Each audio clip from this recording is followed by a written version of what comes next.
ओम शांति। नूतन वर्ष 2026 की आप सभी प्रिय भाई बहनों को बहुत बहुत शुभकामनाएं। गत 2025 में हमने बहुत कुछ सीखा, शिक्षाएं ली और अब हम आगे की ओर बढ़ रहे हैं, न केवल नव वर्ष की ओर बल्कि नए युग की ओर भी। तो आइए रिवाइज करते हैं आज के 1 जनवरी 2026 के मधुर महावाक्यों को। हम बाप के पास क्यों आते हैं? रिफ्रेश होने। रिफ्रेश होने की विधि क्या है? बाप और वर्षे को याद करना। रिफ्रेश होने के बाद हम कहाँ जाते हैं? सतयुग में विश्रामपुरी में। समझदार बच्चों की मुख्य निशानियां क्या हैं?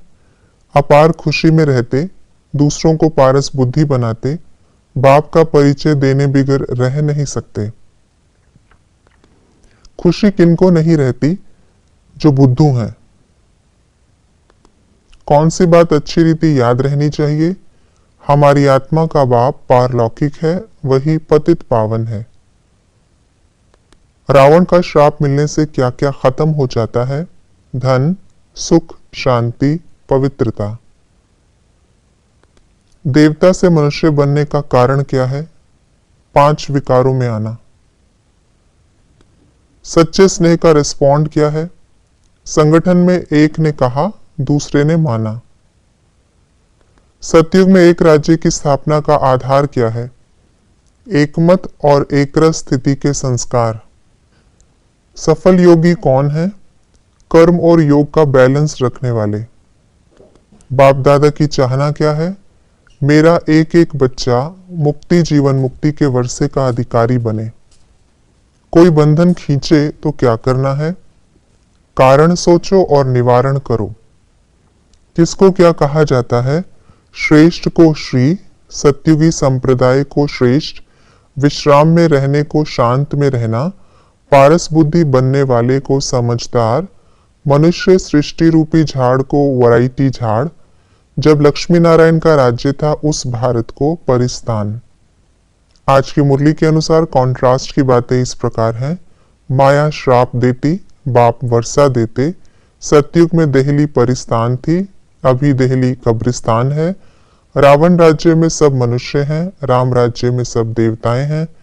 तमो प्रधान माना अज्ञानी दुनिया, सतो प्रधान माना दैवी दुनिया। डेटी वर्ल्ड को दिन कहा जाता, ह्यूमन वर्ल्ड को रात कहा जाता। दिन सोजरे को कहा जाता, रात अज्ञान अंधियारे को कहा जाता। भक्ति में थकान होती, बाबा के पास और सुख धाम में विश्राम मिलता।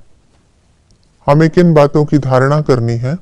आत्म अभिमानी बनना, बुद्धि बाप और स्वर्ग की तरफ लगाना, ड्रामा के राज को अच्छी रीति समझना, सबको बाप का पैगाम दे रिफ्रेश करना, रूहानी सर्विस करने में लज्जा नहीं करना, इस पतित दुनिया का बुद्धि से संन्यास करना, पुरानी देह और देह के संबंधियों को भूलना, पारस बुद्धि बनने और बनाने का पुरुषार्थ करना, अभी ही जीवन मुक्ति के वर्षे का अनुभव करना, अविनाशी विश्राम का अनुभव करने के लिए बाप और वर्षे की स्मृति में रहना।